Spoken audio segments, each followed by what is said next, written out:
Chain સ્નેચિંગની ઘટનાઓ પર લગામ લગાવવા માટે સુરત ક્રાઇમ બ્રાન્ચને મોટી સફળતા મળી છે।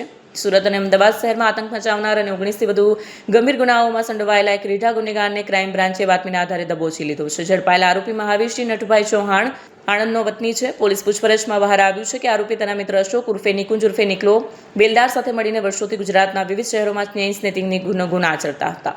આરોપીની મોડસ ઓપરેન્ડી અત્યંત વ્યવસ્થિત હતી। તે 2025માં જેલમાંથી છૂટ્યા બાદ ફરીથી સક્રિય થયો। તે પોતાના વતનથી મોટરસાઇકલ પર સવારથી સુરત અને અમદાવાદ જેવા મોટા શહેરોમાં આવતો।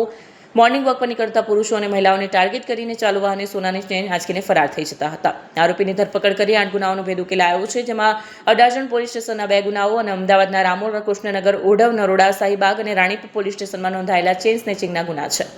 સુરત શહેર ક્રાઇમ બ્રાન્ચની ચેઇન સ્નેચિંગ સ્કોડના પોલીસ ઇન્સ્પેક્ટર જૈન ગોસ્વામી અને પીએસઆઈ એનટી દેસાણીને માહિતી મળેલ કે કતારગામ વડલા સર્કલ પાસે એક આરોપી મહાવીરસિંહ નટુભાઈ ચૌહાણ, જે મૂળ તારાપુર આણંદ મહિયારી ગામનો રહેવાસી છે, જે અગાઉ ચેઇન સ્નેચિંગ ગુનામાં વોન્ટેડ ચાલે છે, તેને પોતાના સહતોમતદાર અશોક રામજીભાઈ બેલદાર, જે અગાઉ ચેઇન સ્નેચિંગની અંદર પકડાયેલો હોય અને હાલ જેલમાં હોય, એના માટે વકીલ કરવા માટે અહીંયા આવેલ, જે માહિતી આધારે આરોપીને પકડી અને ક્રાઇમ બ્રાન્ચ ખાતે લાવીને પૂછપરછ કરતા આરોપીએ કુલ 8 ગુનાની કબૂલાત આપેલ છે ચેઇન સ્નેચિંગની।